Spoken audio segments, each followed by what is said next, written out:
Bellator MMA returns to San Jose when reigning champion Vadim Nemkov takes on Corey Anderson in a battle for the belt and $1 million in the light heavyweight World Grand Prix final. Don't miss it, Friday, April 15th at the SAP Center. Security threats are evolving, but so is your company. Incidents are on the rise, but your organization can rise above them. Risk management is growing more complex, but you have what it takes to overcome complexity. Bring your security to life with Trellix. 3, 2, 1. This is Chargers Unleashed podcast.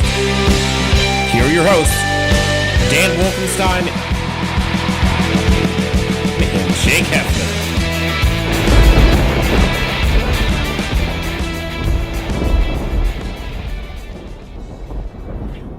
Welcome to another edition of Chargers Unleashed. Jake Hefner and Dan Wolkenstein here with you from the LAFB Network. Today's show, of course, is being brought to you by Charger Bolt Family, Golden Road Brewery, MyBookie, and UFC Fit in Temecula. Dan Wolkenstein. First off, it's been a minute since we have done a show live. Feels great to be back in this type of environment. Second of all, Dan, you would actually be very proud of me. All things considered, I have canceled my cardiologist appointment for this week. What? But all that being said, around 12:30 local time on Sunday, that bitch was scheduled. It was ready to go because I'm watching just a monumental start, something that we did not expect this Chargers team to do. 24-point lead. Only to see them squander it slowly but surely. It becomes 24-22. And then somebody, whether it was Brandon Staley, Joe Lombardi, or Justin Herbert himself, just cold-clocked the rest of the team and said, hey, we can't do this again. And was able to pull out a very impressive victory, finishing the game 41-22 with a victory on the road in a crucial AFC conference matchup against the Cincinnati Bengals. Dan, you made the road trip. You were there. Ooh. Give me a little bit of the insight as far as what the atmosphere was like. Oh boy, let me tell you, Jake, I was ready for this show since I got out of the stadium. Paul Brown Stadium was so much fun. Shout out to all of the Bolt fan that came and represented. You were felt, you were seen, you were heard all throughout that game. Before we get started, welcome to Chargers Unleashed. For those who are in the comments, watching on Facebook, YouTube, Instagram, wherever you are, thank you guys so much. Let's have some fun today. Chargers won. They're 7-5. If you have comments, questions, put them in the chat. We'll go ahead and put them in as we go. But, Jake, the Chargers won against the Cincinnati Bengals on the road against a 7-4 team. Justin Herbert balled out, outperformed Joe Burrow.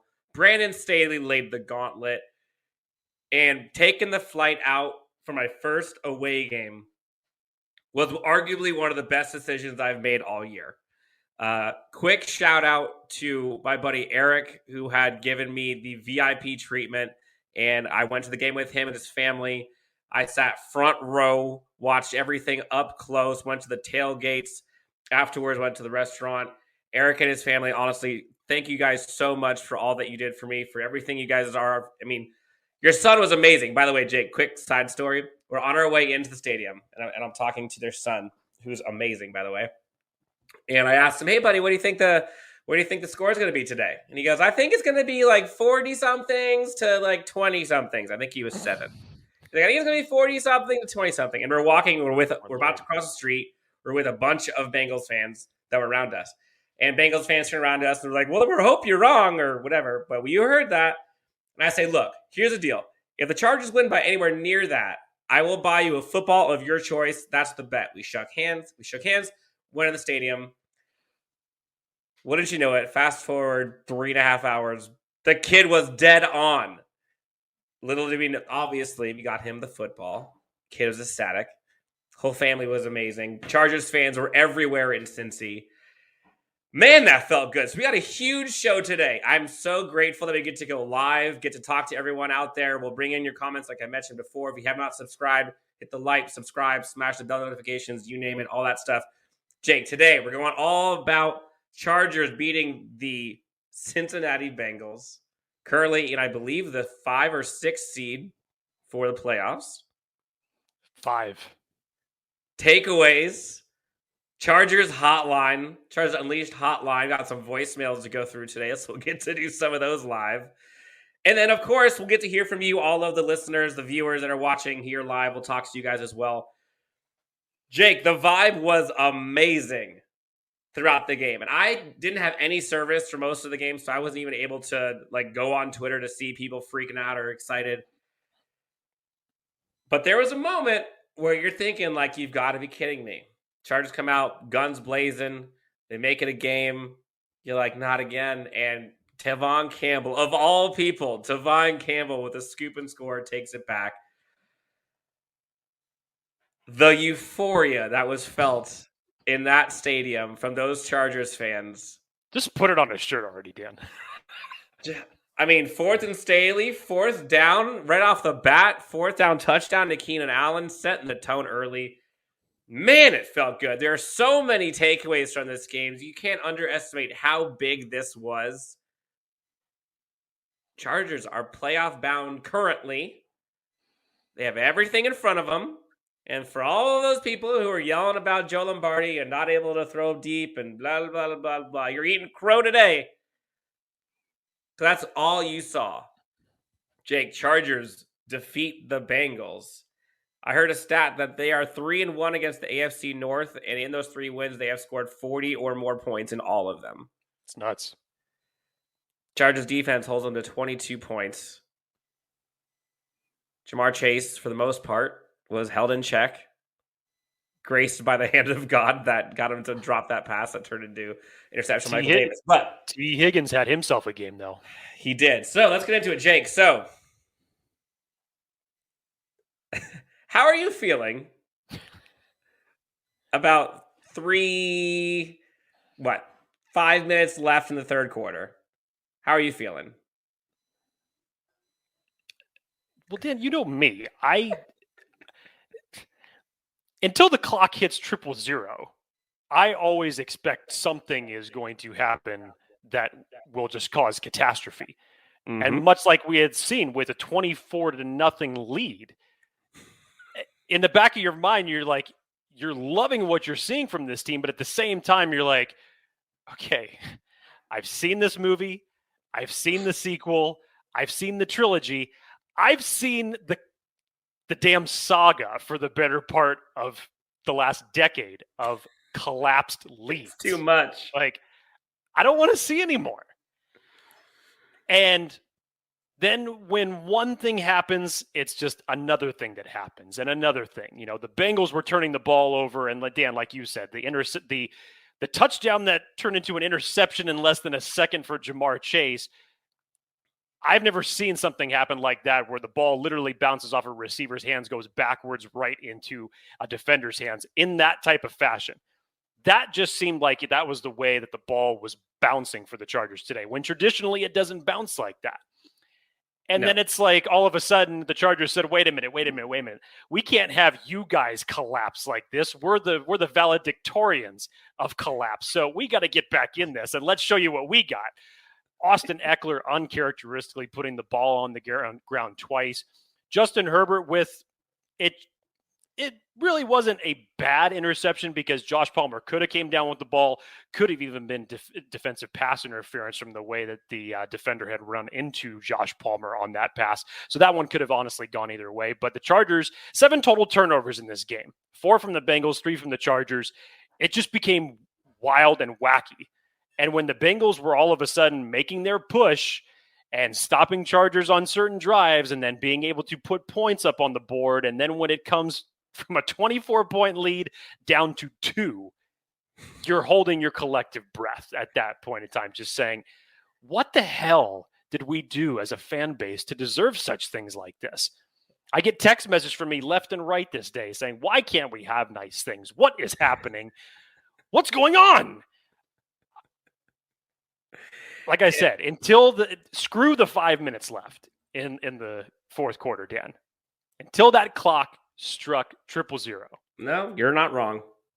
That's when I felt better. Yep. And there was so much that went on during that game. I mean, for weeks, folks have been clamoring for folks to let go of the reins of Justin Herbert. Let Herbie cook. Like, let him go deep. Let's get aggressive early. Let's show some blitzing. Let's show some pressures. Joey Bosa goes out with what they thought could have been a concussion, ends up getting cleared. And you're a little nervous. You're wondering, how are we going to generate pressure? This was the defense that I think everyone was so excited for the potential of.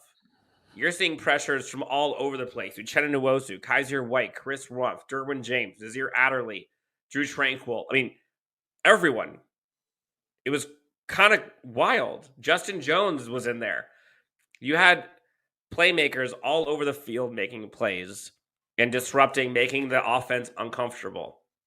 Then on the offense, they're just bombing it left and right. You saw bombs to Mike Williams, bombs to Jalen Guyton. They saw attempts to go over to Donald Parham. I mean, they were going. You saw 20-yard gains to Jared Cook. I mean, that was about as aggressive and as happy as you could be with a style of a game for the Chargers. Like, that's what folks were wanting. And for them to come out 24-0 lead, yes, it got a little hairy because of those fumbles from Austin Eckler. But what are you going to do? You're going to bench Austin Eckler? Hell no. Like, he knows he messed up. And the first one was arguably not, but it is what it is.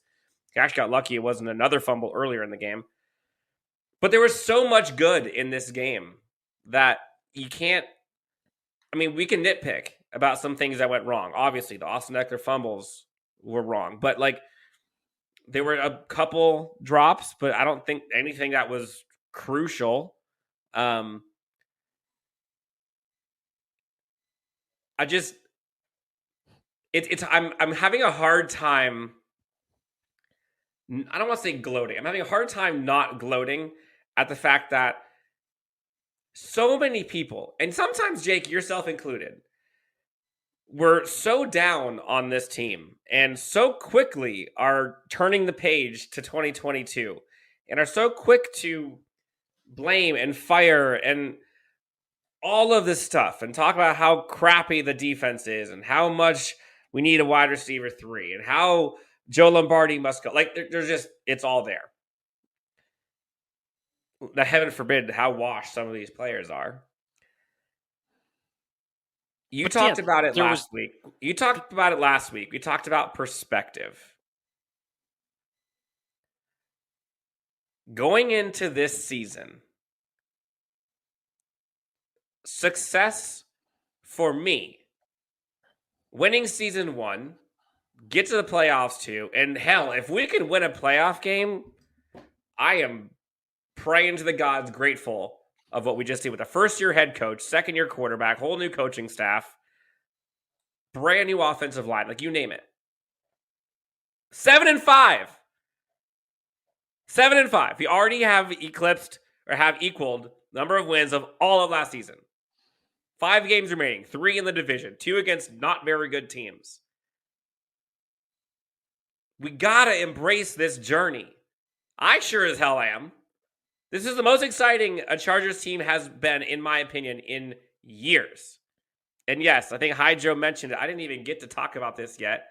Chargers go up 22-0. And we get to see the Herbo special. Justin Herbert's catching dimes from Keenan Allen.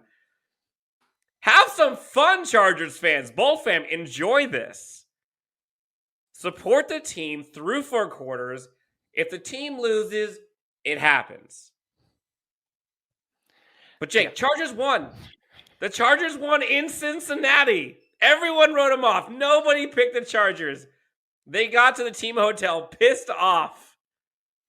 Came out with a victory. What say you? Dan, you understand my reasonings for the comments that I made last week, and I stand by them. You're very bitter. You're bruised, battered, torn. You're a Chargers fan who's got your heart ripped out of you for years. But I'm also truthful. What was the last thing I said? You asked me.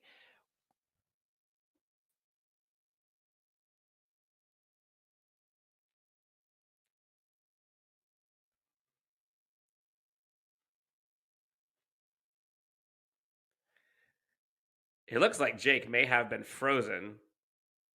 he was so ready to talk about this take. But while we wait for Jake to come back in here, guys, this team is the truth right now. Sure, they're young. Sure, they have lots of things that they can get better at. Sure, there are things that can improve, obviously. But they're 7-5. They're in the 5 seed.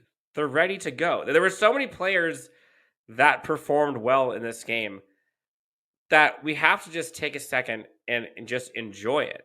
Okay? So, here's the thing. We were clamoring all week about, can we get some blitzes? Can we get some pressure? We got it. We clamored all week about letting Kaiser White, getting Uchenna Nwosu back going. We clamored all week about letting Justin Herbert throw long. We clamored all week about being aggressive on defense. We clamored all week about starting early. We clamored all week about finishing the game strong. There were so many things that we had clamored at. We were begging to have happen. And it happened. And so, Jake, I know you were so excited. You hit the router button and turned off your internet for a while. I think it was you, dude. You didn't want me to say any negative comments about what I had to say last week. Look, go back over the last, 5 or 6 weeks and look at how inconsistent the Chargers have been. When you come out and Justin Herbert puts on a show against Philly, and you come out and then it's the following week against that, and it's against the Minnesota Vikings, and look what happens there. And then you go to the Steelers, and just an amazing game comes down to the wire. There's comebacks from the Steelers, and the Chargers are able to pull it out traditionally in a game where they don't do that. And then you lose to a divisional opponent by them only completing 14 passes. And then again, you come back and do something that we haven't seen them do all year, which is get a 24-point lead, take away an opposing team's run game, which is really the best way to do it when you have to get a lead that high. But still, not even a 24-point lead is good enough. It's just been up and down. It's been ebb and flows with this team. When they got off to such a hot start at 4-1, and we're doing something in the beginning of the season that we haven't seen them do recently, because recently we know this team starts off traditionally very slow, 2-4, 1-5. Whatever you want to say. We got it to a very hot start, 4-1. And then we thought we were getting to the easier part of the schedule, and we were sitting at 4-2, thinking it was going to be a little bit easier of a ride after that Ravens game. Nope, hasn't been. It hasn't been. The Chargers have been in some wars. They've been in some battles. But you look back at those perspectives, Dan, and yes, obviously the Chargers are 7-5 right now. But damn, losing that Minnesota game, losing that Denver game. When you look at what you have remaining, you have the Giants, Kansas City, the Texans, Broncos, and Raiders. 3 out of your 5 games you finish in the division. So these next 5 weeks are going to be critical to see if you can overtake and lead the AFC West going into the playoffs. And let's be honest, the AFC conference is just flat out drunk right now. Nobody knows what they want to do. Baltimore doesn't know what it wants to do. Buffalo doesn't know what it wants to do. We'll see what happens with the Titans this week. They were on a bye. But anytime that you feel, with the exception of the Patriots, obviously, and unfortunately, anytime that somebody talks about, oh, they're the team to beat, or they're the team to beat, or they're the team to beat, the following week, it's just, nope, bop. And somehow, some way, with the AFC West or the AFC conference opponents doing what they've been doing over the last 5 weeks on top of what the Chargers have been doing, somehow the Chargers are sitting in the 5th seed in the wild card race of this wacky playoff run. The Chargers, if they take care of business against the Giants next week, will be battling for the AFC West crown that following Thursday night. And that is going to be an insane game regardless. Now, Jake, we're probably going to see a few of these. We'll see. Fashard comes in and says, hey, man, talked to you at the end of the Bengals game on Sunday, and you were super nice. Hey, you were super nice, too. I think all of the Chargers fans were very nice and feeling great after the Chargers victory. If I saw you at the game or at any of the bars before or after, say hi. Let me know. I had so much fun. There were so many people at the Chargers. Jake, do you know that we took over 2 separate Bengals bars the night before the game? That was wild for you to stumble into those 2 particular bars that were just nothing but Chargers fans. I don't know if there was like a Facebook post for you or if there was a radar. Okay, that makes sense then. Okay, because I'm like, there's all these people the night before the game in Chargers gear. And that was a big night for Cincinnati from a college perspective too. So I was really surprised by that to see. Yeah. It was actually it's interesting. The first bar we went to, we were there. There were probably 50, 60 Chargers fans, by the way. And at the time, the owner of the bar was a little in his feelings because he was actually a Michigan fan and wanted to bring in his Michigan friends, but there weren't enough seats. And so he stopped letting Chargers fans in. So we were told that there were like 20 to 30 Chargers fans sitting outside the bar waiting to get in. If they wouldn't let them in, they'd only let Michigan fans in. So at some point, we all just said, screw it. And we went to a bar near it and then took over the outside patio of it. And it overlooked the stadium. There's a picture I put on Twitter. If you haven't seen it, go check it out. It was amazing. It was amazing. So, Jake, and folks who are watching, listening, in your opinion, because we can go into all the stats, which we'll get into in a second, but first take reactions. Biggest reason we won this game, biggest factor, what is it? I think you really have to give it up to the defense on this. I know that we could go on about Justin Herbert's performance. Joe Lombardi's tweaking of the play calling all day. That looked like the offense that we would want to see on a week in and week out basis to have those type of play calling. But 27 pressures generated from the Chargers defense with no Joey Bosa for the better part of the game, no Justin Jones, didn't have Linval Joseph in this game. And Chenna Nwosu led the defense in pressures with 7 at his first multi-sack game of his career. Jerry Tillery was just behind him, had 4 pressures, 1 quarterback hit. Kyler Fackrell showed up as well with 4 and 1 hit. Your diamond in the rough, Dan, 3, 2 hits, 1 sack. You look good. I mean, a lot of people were getting involved in this. Covington obviously had a huge, huge forced fumble on Joe Mixon. Gaziano got in this. A lot of the interior defense, and I loved the way, by the way, that they were blitzing our linebackers. The Drew Tranquil sack was fantastic. I wanted to see this more often from him. This was Ronaldo Hill getting creative with his blitz packages. The Nasir Adderley, Derwin James, basically double sack that they put on Joe Burrow. Inject that into my veins. When you can, I hadn't seen the defense fly around like this, Dan, honestly, since week 1 against Washington. I did not think that it had shown any performance that looked like that, where they were playing that fast and that aggressive since week 1. And this was impressive given the players that you had out of this game. It's wild. You hear from folks who have played in the Brandon Staley kind of defensive scheme, and you hear a lot of people talk about it being like a team effort. And it's not just the stars that make the team do well, but it's a collective effort from everyone. And that's what you saw from that defense. You're 100% right. The defense balled out.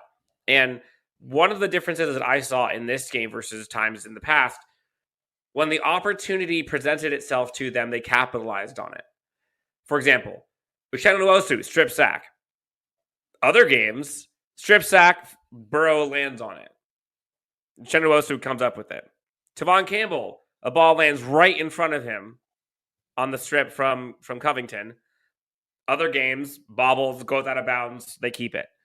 Like, the Chargers held on to it. When they were presented with opportunities, they took advantage of it. And they got home. 6 sacks. Derwin James was everywhere. We're starting to see, don't look now. I love Nasir Adderley and Derwin James play on the same field. As Nasir Adderley has gotten better and better, You see kind of the ball hockey mentality. I do wish that Nazir would wrap up more when he's kind of the last line of defense sometimes. But man, that safety pairing is fantastic. Chris Harris redeems himself. Huge interception in the end zone. That defense it looked hungry. And to be able to do that without Asante Samuel Jr., without Justin Jones for the last part of the game, without Joey Bosa, that's special. And when we ask about, like, is this team making adjustments? Are they growing? Are they learning as a team? Do they know how to use a personnel? You hope so. It's hard to think they don't with that type of performance on defense. Let's look at some of these comments. Sky Soldiers, yes. 6 sacks, 2 interceptions, 2 fumbles. Like, the defense balled out. Real quick, side tangent. Jorge Rodriguez talks about, don't say they won because of Burrow's dislocated pinky. No. We're not going to say that. No. I will say this. I like Joe Burrow. Like, I think he's a great player. Who doesn't like Joe Burrow? How can you not like Joe Burrow? Like, it's vanilla and chocolate. Which flavor do you like? Like, that him and Justin Herbert both are fantastic quarterbacks. But the narrative that I think kind of irked me a bit. Here we go. Easy. No. It's all right. I was just waiting for when this was going to come up. That's all. I don't even know if I'm going where you think I'm going. But the narrative that kind of irks me is the Joe Burrow, gutted out that performance, had a dislocated finger, was getting beat up all day. Justin Herbert has all the intangible, has all the, the skills, the qualities, the traits, the intangibles, but there's just something about Joe Burrow, that it factor, and I think he's better because of that. Like, you saw what happened with his finger, but did you see Justin Herbert post-game walking to the bus and his hand was, like, mangled up in a wrap? Like, they're both doing the same thing, expressing themselves differently, but the one who's getting the FaceTime in front of the cameras is the one who gets the storylines and the headlines. So, like, be careful, media, who I'm sure isn't listening to any of this, but whatever. Like, this term moxie that is given to Joe Burrow, he has it. There's no doubt about it. But I think it can be labeled to different people for different things. So, no. Sure, he dislocated his pinky. He looked like he was in pain, but the ball was flying all over the yard by the end of the game. Like, he was fine. He was fine enough to do well. So, no, we're not going to say they won because of Joe Burrow's dislocated pinky. Bubba comes in. Go Bolts. Absolutely. So you say defense is what caused that. I say aggression. And that it's a little fluffy because it can go all over the place. But you saw, whether it was on offense with play calling, whether it was special teams with Andre Roberts and the blocking that he was able to get. You saw it with the punt and kick return coverage and aggression that you saw from Amon, from Drew Tranquil, from Chris Rumpf. On defense, you saw tackles for loss. You mentioned it. That blitz that Drew Tranquil had, I want to say it was in the fourth quarter, late third, perfectly timed.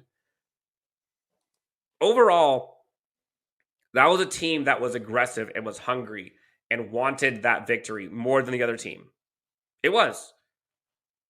But leave it to the Chargers to go up to a 24-point lead, win by 19, yet you're still feeling like this has been a nail-biter and your team's on the brink of a loss. Like, that's how it goes. That's how it goes. Any other ones, Jake? Biggest takeaways for reasons we won. Talked about aggression, talked about defense. Obviously, we talked about... we hadn't even gone into the statistics yet. I mean, Justin Herbert is doing Justin Herbert godlike things. Like I said, I didn't want to just, reach for the low-hanging fruit. And obviously that is the headline for how he performed, because we were going to need him to perform. I think I saw this game playing out one of two ways. Either the Chargers were going to be in a shootout with the Bengals because it had all the offensive matchups on both sides that could atone for that. Burrow, Chase, Mixon coming off the game that he had, the Chargers with their weapons. This seemed like it had shootout written all over it. I either saw it as that, or from what I had seen from the Chargers recently, I saw it on the flip side of the coin to where the Chargers could get blown out. I did not expect to see the Chargers at any point in the game with a 24-point lead. As you said, Dan, they were aggressive early. You opened up the damn playbook. You sure as hell made Rex Ryan happy, not only with throwing it downfield, but throwing it to one receiver in particular that he's been clamoring to get more involved in the offense. That's Jalen Guyton. Personally, I don't think Rex watches enough Chargers football to share the same opinions that us Chargers fans do about that, but I digress. Jalen Guyton played a fantastic game and was that deep threat when they needed him to be. Mike Williams got involved early. Hell, Jalen Guyton could have even taken it in not once, but twice. It was phenomenal to see Justin Herbert look like the Justin Herbert that we saw in 2020. But this is the hard part, Dan, is that, again, now your expectations for what we witnessed this last Sunday, there are going to be expectations for this coming Sunday against the Giants. As there should be. I understand that. Maybe it doesn't have to be that way against that team. But you better believe you're going to need to have that type of aggression play calling, those type of downfield passes, and your offense clicking a week from Thursday. You're right. You're right. So let's get into some of these takeaways before we get into some of the voicemails that we have today from folks watching and listening to the show. We have to talk about it. How weird was the officiating? Like, there were some bad calls, and then there were just times I'm like, what the hell are they doing? Like, I honestly have no clue what they're doing. Offensive pass interference. Let's start there. That was a joke. The call that was on Keenan Allen. Absolutely insane. And then to see the following series for the Bengals and Jamar Chase, I think he was being covered by Michael Davis on this play. Mm-hmm. To see his break and his push off, which was literally nothing more than what Keenan Allen did on the previous series, you're thinking to yourself, what the hell is going on? Like, there's no way if you're going to call this on Keenan, how is this not offensive pass interference on Jamar Chase? Dan, my favorite was the damn board meeting that the officials decided to have late in the game, where they're pulling one guy from one side. He runs back. No, wait, come back. I still got to talk to you. What the hell happened in that play? On the broadcast, they're going back and forth between Brandon Staley's face and Zach Taylor's face. What the hell is going on? Who's the call on? And then it was nothing. It was literally felt like 3.5 minutes for nothing. And my favorite was the apologies of the officials. Not once, but twice. Touchdown. Chris Harris gets the Jr. interception in the end zone, and it's a touchdown. I feel really bad for officials in the NFL because this is the type of backlash that they have to deal with. But damn, don't make it this easy for us to have these things to say. It was so bad. And then I saw this live.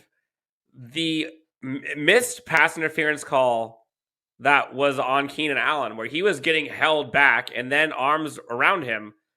I could hear him yell at the refs. I've forgotten about that one. Like, back to back to back, those three things happened where he gets called for that, then the offensive pass interference, then the other team gets it. Jamar Chase, you're like, come on, man. And then someone in here gives a Eladio. I was excited to see Coach Staley finally get heated on the sidelines. Whoa. So, Dan, from the broadcast perspective, we didn't initially know what he was so pissed off about. I saw it. And then the announcers told us just a few seconds later. I couldn't tell if he was yelling at a player from the perspective of him. You couldn't see who he was directly yelling at. And then you figure out, oh yeah, it's the officials for not resetting the clock. I think that's the most heated I've seen Brandon Staley the entire game or the entire season. And yeah, like immediately I see him flying over, pissed off about that, red in the face. The whole team was pissed. And then also, like, that was probably, not that Brandon Staley has not been engaged in games in the past. But this one, it felt like the whole team was like locked in, and anything that went against their plan, they were not going to let it happen. Subtly, the reach from Jalen Guyton into the end zone, didn't get it, was short. Ball was actually, he was luckily down, but ball came out, could have easily gone to the Bengals. I saw Brandon Staley light into him as soon as he gets up off the ground, before he even gets to the sidelines. I put a little video of it on Twitter as well. Like, those are the little execution things that in situational football, you cannot give them those kinds of opportunities. Luckily, it didn't happen. But he was so engaged in that game, and he was willing that team to victory the entire day. And it was a breath of fresh air, to be honest, because again, I'm not going to ever get used to this.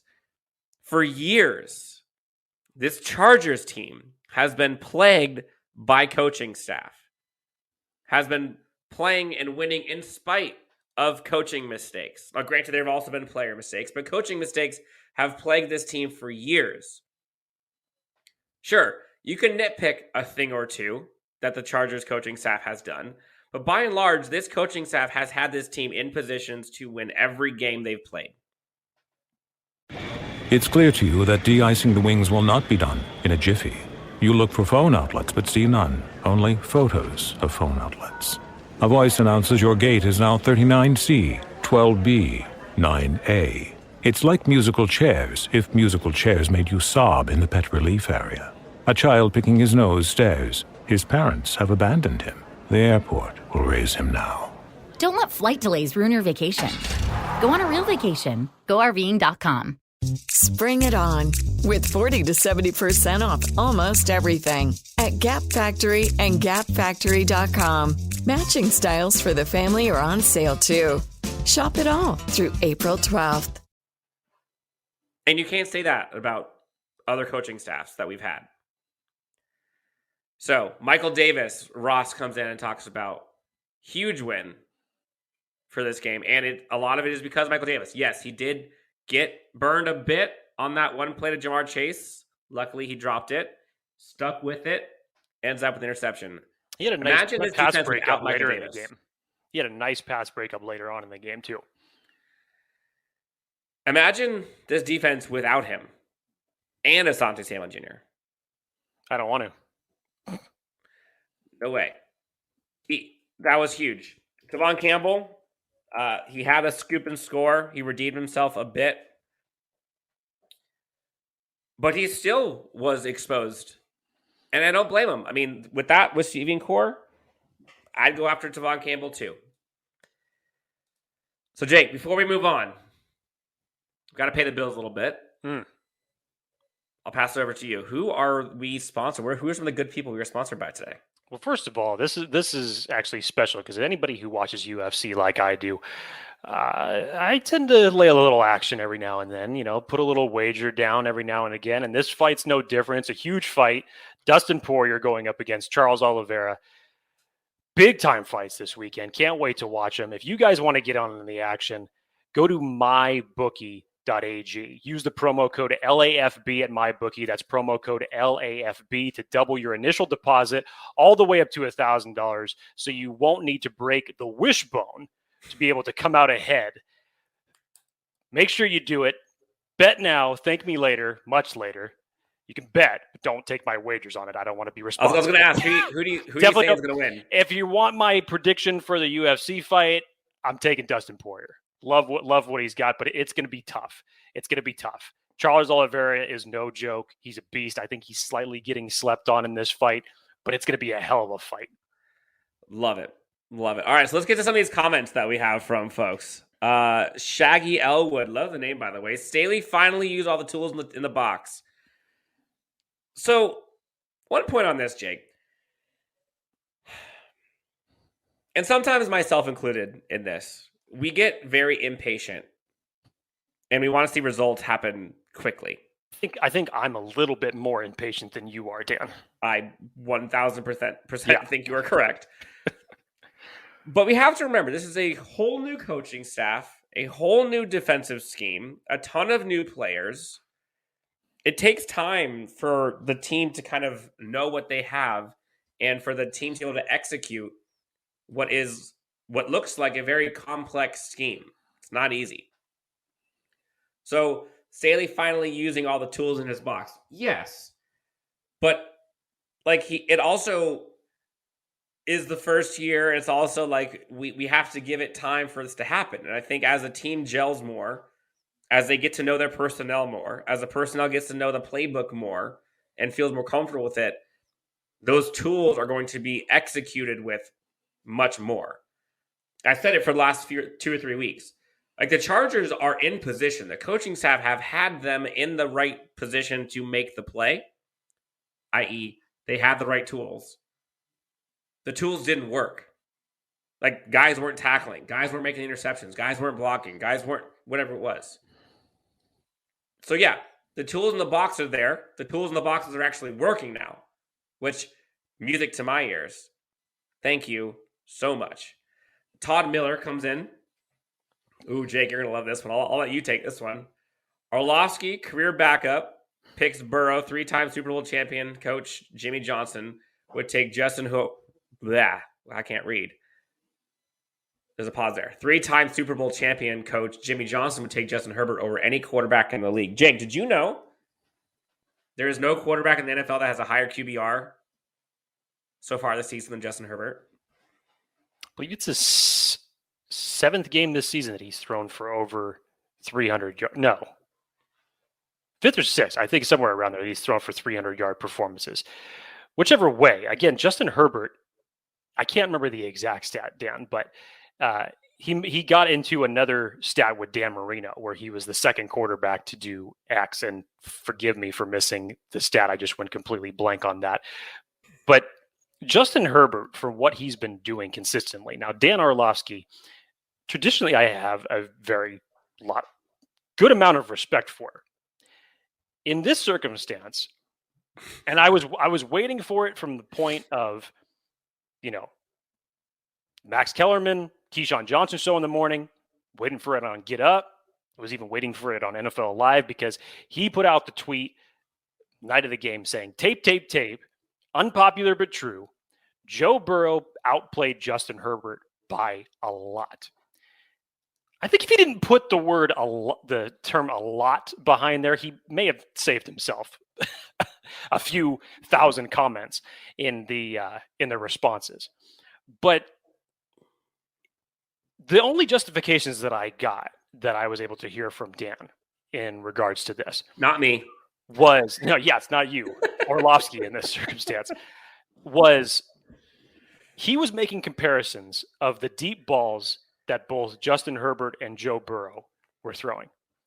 And his claim on this as to why Burrow was better. And thank you, Ross Ackerman. Yes, it's 7. I had it right the first time, and I went back on it. It's 7 games. That's correct. 7 games that is in there for 300-yard passing games for Justin Herbert for this season. Back to Orlovsky, his comparison was that when Justin Herbert threw the deep ball to Jalen Guyton and Mike Williams, those were contested catches. To basically say that it's more of the receiver's credibility that they get for going up, battling it, catching the ball, and coming down with it.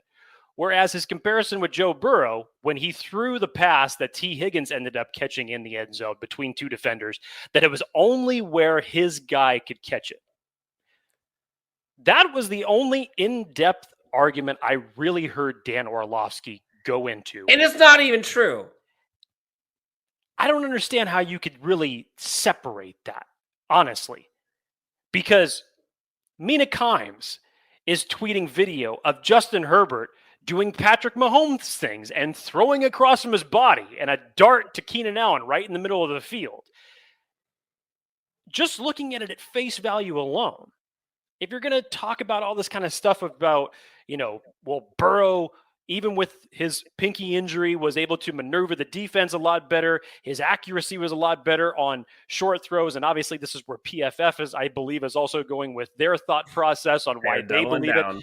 You know, Skip Bayless would be reading all into this because that's his favorite website as well. He always loves to reference PFF. But I just don't see how this is the case. When you look at how Justin Herbert was rolling in this game. And the other thing that I really liked for Orlovsky is that he glossed over two things. He said this Bengals team was getting right back into it until the Joe Mixon fumble and then until the end zone interception that he threw. But does he also forget that at one point they were down 24-0 and they wouldn't even be in the position that they were at down 2 if the Chargers didn't try their best to match what the Bengals were doing in the first half of this game, with Austin Eckler coughing it up uncharacteristically twice, with the Justin Herbert interception that really could have gone either way. I think Josh Palmer had a chance to come down with it, or it should have been defensive pass interference. Regardless of all that, look, this has been a war on Twitter for the last 2 days. Whatever you want to say about it, in my opinion, both teams have spectacular quarterbacks. 100%. But to say a statement that in that type of performance, that there was a wide margin of difference of good play between Justin Herbert and Joe Burrow, respectfully, I will say no. Oh, I'm tempted. Okay, I'll go real quick. That deep ball that went to Mike Williams on kind of that corner end zone route that he ended up throwing, no way any other person other than Mike Williams could have caught that. The throw that he threw to Josh Palmer was a dime. That was a perfect throw. Josh Palmer's right there. The throw he threw in the end zone to Donald Parham that went right through his hands was a dime. The deep shot to Mike Williams on the other side of the field was a dime. The shot to Jared Cook was a dime. So this, it's just a jump ball. Like, it's not true. Like, there are bias. I get it. But, like, I honestly think, Jake, that after a while. Why does it even have to be a question like that? Right, exactly. I was more just. That's what I don't understand. If Tom Brady, Patrick Mahomes, Aaron Rodgers, Kyler Murray, name any other big name quarterback, Lamar Jackson, Josh Allen, the list can go on and on. If any one of them put up the stat lines that Justin Herbert put up on Sunday, I'm sure they would have downplayed it. I'm sure they wouldn't be talking their asses off about it come Monday morning because they're not as biased as that, are they? No, not at all. Come on. No.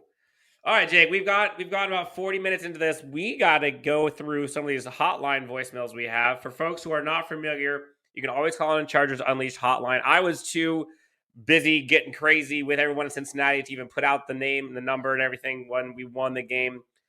But for everyone, 323-374-5651. Leave us a voicemail, and we'll play your take on an upcoming episode. Jay, we've got 2 of them today that we'll get through. First one comes from the 570 area code. Let's hear what they have to say. This one came in right after the victory. Let's hear what they have to say about this Chargers one. This was an absolute must-win game. Had to beat the Bengals if we wanted to keep pace for the playoffs. And the scary thing is that we had a 22, unanswered streak that the Bengals had. They scored 22 unanswered, and that was just it felt like we were going to lose that game. It felt like Pittsburgh, where we had such a huge lead. Then there's this meltdown that typically happens. But Campbell gets that fumble recovery for 61 yards and scores. So that pretty much ices the game. But I got to be honest, though, I'm really worried about – I know we won, and that's, amazing. I'm really worried about what's happening injury-wise. I mean, Asante with the 2 head injuries, and then Joey gets another head injury. He seems like he was in good spirits. I'm just really concerned at this point because – the playoffs, a lot of it comes down to the attrition in the playoffs, and we just haven't been healthy, especially on the defensive side of the ball. But, we got the win, looking on the bright side, and it was a huge win. Justin Herbert in the first quarter was just ridiculous. I mean, in the whole game. Oh, I think he got cut out. I don't know. Let me start off by this, Tim, because I felt that caller's perspective Very much so on Sunday. I know It's exactly like it was you. It could have been me. No, I'm just kidding. It wasn't me. But I did put out a tweet when the score was then closed to 24-22. I said, no matter what year it is, the Chargers will never be able to outrun their history of blown leads. And I know that that's sad. I know that sucks to hear. But damn it, until that is proven wrong, and that's going to take a lot of games to do so, that's just an unfortunate fact. And apparently it doesn't matter what head coach it is. It doesn't matter who's at the quarterback position. You're not wrong. This is just like, it's a damn curse that just so happens to follow the Chargers. The thankfully part of it for 2021 is that more times than not, the Chargers have found themselves on the better end of these type of games, to where traditionally they would have lost it, and thankfully they've found some way, some will to come out of it as the victor. But talking about injuries for a second, Dan. So yes, Asante Samuel Jr. being out. And the last I heard, I think it was yesterday, that Brandon Staley had mentioned something about just an update on him still being in concussion protocol. But again, I'm not direct quoting here, I'm summarizing, but basically saying that he's coming to the end of it. He's close. Yes. Now, even still, I am tentative to put him on the field, because for a young player in his first year to have 2 concussions in a span of 3 weeks is no joke. No. Joey Bosa had talked about that just a couple weeks ago, that he reached out to him to talk to him about it, because obviously it's serious. And you may not want to risk that for the remainder of this year. I said, Dan, when this first happened, it would not surprise me if it erred on the side of caution, which Brandon Staley obviously did this week with Joey Bosa. Thankfully, it doesn't look like there was any concussion effects. It looks like he cleared concussion protocol. But in a similar type of fashion, it would not surprise me at all if Brandon Staley went cautious and kept him out for the remainder of the year. I know that that's not what everybody wants to hear, but it wouldn't surprise me. I would much rather have Asante Samuel Jr., especially in his early years of his rookie contract, to be able to perform rather than sustain, God help me, 3 concussions in a single season. You don't want that for someone so young in their career. Joey Bosa looks like he's going to be fine. Justin Jones worries me a little bit. We'll see. We'll get updates from that. Brandon Staley said that he has a knee and an ankle injury, so hopefully that's nothing too serious. And then, of course, you've had Mark Webb and Alohi Gilman out for the last couple of weeks as well. So your secondary has obviously been hit with some depth issues as well. We still don't even know if we're going to have Brian Bulaga return at any point this season. Eckler's a little bit beat up right now. But if you can sustain over these next 5 weeks, and again, most of the time when it comes to playoff teams that are not the top seed, what's most important for the seeds that are below them? You get hot at the right time and you get healthy at the right time. So hopefully from the Chargers standpoint, they could have both of those things in their favor over the next couple of weeks. Yeah, look, health and nutrition is certainly a storyline. You can't say any other thing than that. But Derwin James is still out there. Keenan Allen's still there. Corey Linsley's still there. Rashawn Slater's still there. Mike Davis is still there. Keenan Allen, Mike Williams, Austin Eckler. Like, the guys that are getting paid the biggest bucks to make the biggest plays, for the most part, are there. So could we bring in some other guys that could help fill up the underbelly of the roster? Sure. But as we saw from this past game, playmakers get paid to make plays. And we got playmakers who are getting paid. And they're the ones that are healthy right now. So you'll take it. Joey Bosa, I think, is okay. Sneak peek, or I guess a little tidbit. For me, when I was actually at the game, I saw him walk right by me. And I was trying to yell, ask how he was doing, wasn't able to answer. And then a kid, probably 10 years old, about one section over, asked him, hey, how are you doing? And he just looked up to him and he said, I'll be fine. I think he's okay. So I'm not that worried about Joey Bosa. I'm more just impressed what they were able to do without Joey Bosa. Like, that was insane to me. Okay, Jake, again, Chargers Unleashed hotline, 323-374-5651. Leave us a voicemail. Let us know what you have to say, what your thoughts are. Win or loss, we're here for you. Vent, it's healthy. Looks like Do it a James lot. Wagner has given It's us a very call healthy. back. James Wagner has given us a call back from West Virginia. Let's hear what James has to say following this victory. Hey, fellas, how's it going? James Wagner from West Virginia. Hope you guys are doing well. Praying for you guys. God bless. Vote up, Chargers. Another game. And I'm going to make a comment on something that I know is probably the most redundant topic that has been going on over this game, and that is the league media talking about who they would rather have between Burrow and Herbie as their franchise quarterback. And I'm going to tell you right now, squash that, because give me Herbie all day, any team, and I believe Herbie is going to lead it all the way. So, love the game. Great game. I still believe we're on our way to bigger and better things with Staley Nation. You guys have an awesome day, awesome week. God bless. James Wagner, thank you so much. West Virginia. God bless you as Love well. it. Look, James, who do you want? Who do you want? Who do you want? You're the Bengals. Hang on a second. Time out. 2020 NFL draft is on the clock. You understand that we're all playing ESPN's game right now. Do you understand this? Let's play the game. Who are you picking? Because no, I'm not playing this game. That's the point. I'm done playing this game. You've seen that Mad Max GIFs where Tom Hardy looks up and says, "Nope, that's bait." That's exactly what this is. It's meant to cause controversy. The tweet that was out there today: who would you rather start your franchise with, Justin Herbert or Joe Burrow? Of course, we're going to say it's Justin Herbert. Why wouldn't we? We understand that. The guy of the three biggest quarterbacks of his draft class has the better body of work, was the rookie of the year in 2020. The stats obviously back it up. But I have nothing but respect for Joe Burrow. Mm-hmm. Personally, if it was me, if I got Joe Burrow as a consolation prize, if you went back in time and you said that Justin Herbert was the first quarterback to go off the board, and we ended up with Joe Burrow, I wouldn't be pissed off about it. No. Both of these guys are tremendous quarterbacks and are going to be battling it out for the next decade. The fact that we're even in the discussion to be able to wonder who's better, that's all you need to know. Right. But yes, gun to my head, who am I taking? It's Justin Herbert, okay? He played. And I don't need to go into any reasons for that. I've talked about it over the last year and a half. The stats are obviously there to back it up. It does not mean that I am discrediting Joe Burrow as a quarterback. I think he's an excellent quarterback.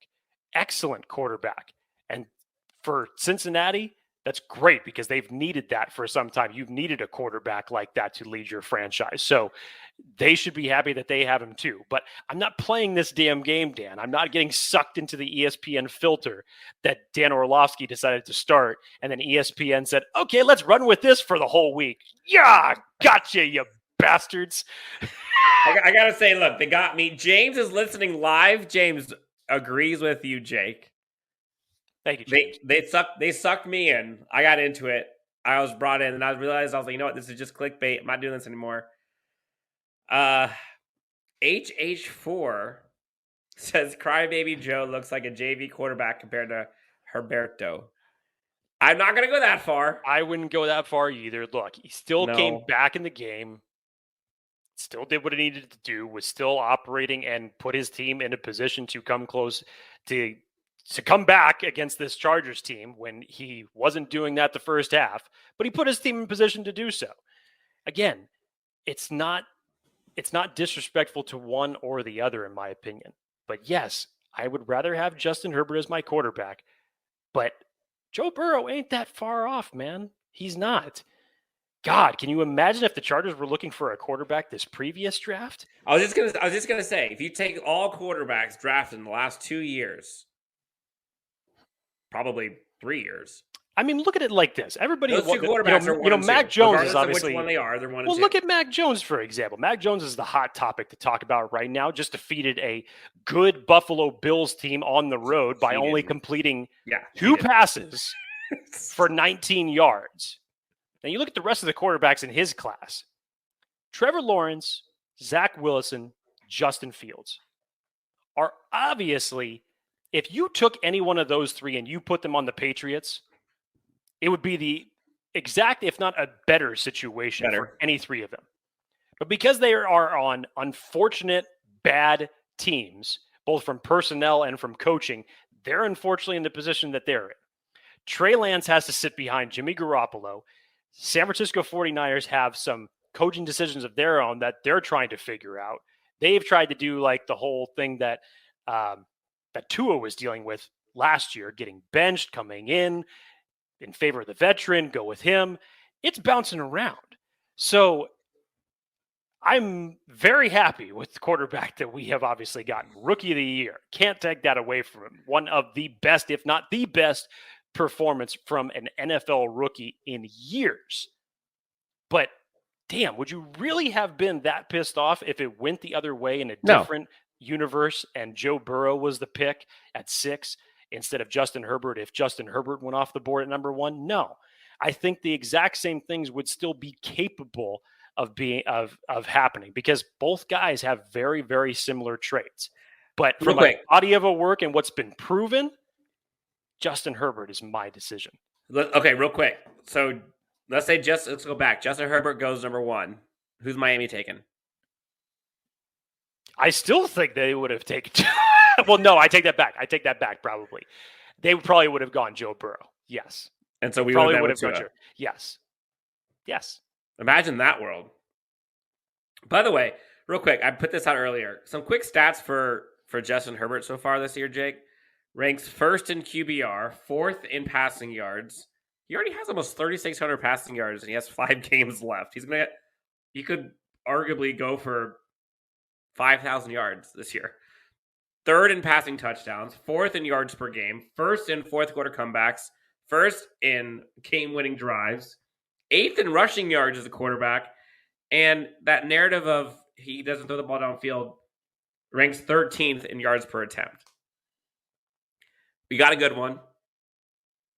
Let's enjoy it. Let's have some fun. Before we wrap up,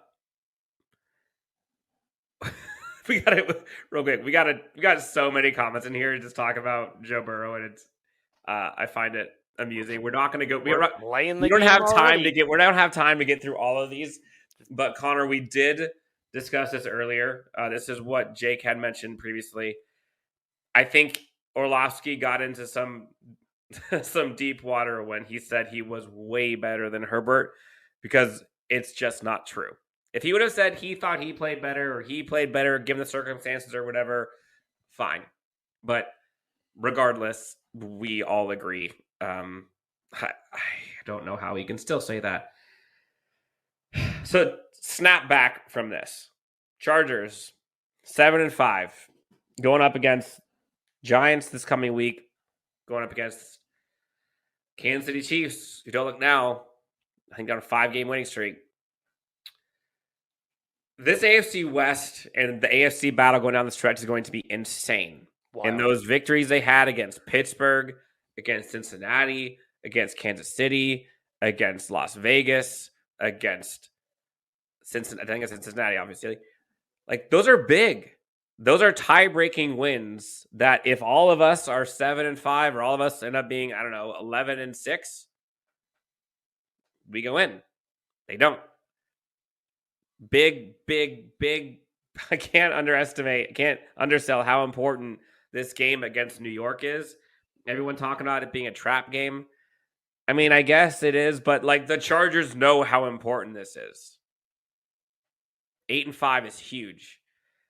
But the Chargers did what everyone thought they couldn't do. They went into Cincinnati, took care of business, beat Joe. I mean, that team was arguably one of the hottest teams in the NFL. That offense was going crazy. And they made them look ordinary. Which, considering how bad our defense has been, playing at least, whether you want to talk about the rush defense, it's been horrible. Like I said, the AFC conference has no idea what it wants to do right now. The Bengals as a team, you could go back to some of their wins and losses and a little bit of their inconsistencies. It's very similar to the Chargers over the last several weeks. Remember when Cincinnati just laid a beating on Baltimore, and then the very next week was beat by the New York Jets? And then they spanked the Steelers. Put a beat down on Pittsburgh. And then this game, they go down 24-0. Obviously, like, the Chargers been inconsistent all damn week for the better part of a month and a half. You just need to, especially at this point, it's crunch time. You need to string together wins back to back. 3 divisional games along with 2 very winnable games with the Giants and the Texans are left on your roster. All of them are winning games. And guess what? 3 of your next 4 are at home. So you can't squander those opportunities for yourself either. But yeah, Baltimore, who kicked the crap out of us, doesn't know what they want to do. Buffalo, who a lot of people were happy about a long time ago, they don't know what they want to do.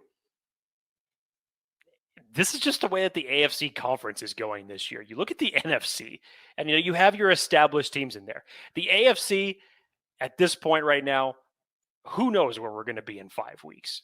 Who knows what the 1st, 2nd, 3rd, 4th, 5th, 6th, 7th seed is going to look like 5 weeks from now? I know it's fluid, Jake. 5 games left. Predictions right now. What's the Chargers' record at the end of the season? Oh, Dan, what the fuck do you know? No, I know it's fluid. But I'm saying right now, what's your gut telling you? Look, no question about it. You already should be giving yourself 2 wins with the Giants and the Texans game. There is no excuse. There is no reason why you shouldn't handily, euphorically, emphatically, if I could channel my inner Stephen A. Smith, you should not have any reason to not win those 2 games. Now, divisionally, you're fortunate enough to get the Chiefs at home. You're fortunate enough that you're going to get, is it Denver that it's Denver that we get at home, right? Mm-hmm. Or yes, you're fortunate enough you get 2 of your 3 last divisional games at home. You got to take care of business. I think you can beat a Denver team that just beat you by having their not 1, but 2 quarterbacks collectively complete only 14 passes against you. I think you can do that. You just have to come out and execute better offensively. So, yes, there's very realistic wins here in these next 5 weeks. Ideally, you go 3-2. What? That puts you at 10-7. 10-7.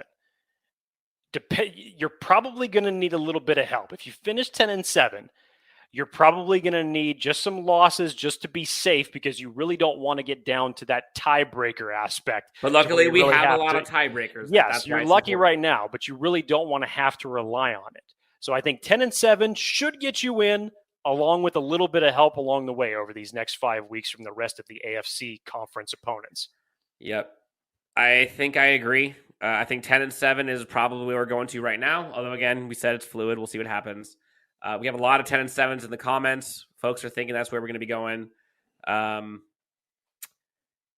also would be shocked if we don't get in. So, Jake, anything else you want to tell the good people about this game? I know we went into kind of a bunch of different topics today. We went into some of the kind of fan reaction, got the voicemails, went into kind of the biggest, I guess, takeaways from this game. Any other takeaways you have? Yeah, it's the same thing I've been saying. I go back to my comments last week. It's great to see the Chargers when they're clicking. When they're clicking, especially offensively, they are a hard team to beat. The only problem with this is that, especially against the Giants, you're probably not going to see the same playbook that you saw come Sunday. You know that you prepare for different teams differently, and that's fine. But for the love of God, show me some consistency from a play calling perspective that opens it up like we saw against the Cincinnati Bengals. You're essentially giving Justin Herbert all of his tools to go out and make the big plays and win the game for you and put up big time points for this team. Dan, remember what I said? One of the easiest ways to take away an opposing team's run game is to get out to a big lead. And for the first time this season, the Chargers held a 24-point lead. And Joe Mixon, who had just come off of a huge performance, what was it? Didn't eclipse 60 yards rushing in this game? Nope. Yes, he had a touchdown, but didn't have the dominating performances that he had had weeks prior. So offensively, if you can get up to leads like this, Dan, then on the flip side of that coin, it gives you an extra excuse to be more aggressive with your defenses. And you saw what those type of packages were and how they were able to get creative with their bliss packages. One helps the other. I love what I saw in Cincinnati on Sunday. Give me some consistency moving forward, because I don't want to go on this ebbs and flow. And we're a week from now, we're going to be talking about why the hell was the ball not pushed down the field once again. Last question I have for you, Jake, before we get out of here. A to F. Currently, Chargers sit 7-5. What's your grade you're giving this team right now? I'll give it a B, considering the big wins that they've been able to pull out in the times where they actually really needed them. Yeah, you squandered opportunities against Minnesota and Denver in the big picture, though you really needed those because those were both winnable games. But yeah, I mean, I think that they've done an admirable job, and I give them credit for when they're on, they're on. And when they prove it that way, it's what elevates the grade a little bit. I was really close to actually going to a C just because of the inconsistencies, but you know what? I'll be nice. I'll give it inconsistencies. C's, but I'll be nice. I'll give it a B if this offense can string together these type of similar games, and if the defense continues playing the way that they've played more recently in the last few weeks, this could be a team that you don't want to face come first round of the playoffs. Yeah, I think I agree with you. I would say B or B plus. I might go B plus, and the only reason for that is because of the gauntlet of schedule they have had to go through. I mean, they haven't played a team. I don't remember what the record is for the Eagles, but I don't think they've played a team who has less than 6 wins all year. And we figured that once we got past Baltimore that it was going to be smooth sledding there for a little bit. That hasn't been the case. So for the Chargers to go 7-5 against that quality of schedule, they don't do that in years past. So I'm giving them B plus. Obviously, there's room to improve, and that's the crazy part. Is there's still a lot of weaknesses that this team has that they can improve upon. So look, the sky's the limit. It's early. We need a lot of improvements from folks like the interior defensive line. We need some guys to get healthy. Offensive line, we could use some help. But this team's in good shape, and they're a damn fun team to watch. Let's enjoy. If you have not gone to a Chargers game because of the price of tickets and admission, check out tickets right now. Check out TickPick. You can get tickets there for much cheaper than you can at other sites. I believe I saw seats as cheap as like $60 or $70, Jake, for this upcoming Giants game. Go to a game. You will not be disappointed. It is such a fun experience. SoFi is unreal. That Palace is amazing. Check out TickPick. See what you're looking at for prices. I promise you will not be disappointed. For Jake Hefner, you can find him at Jake T. Hefner, myself at Chargers Homer.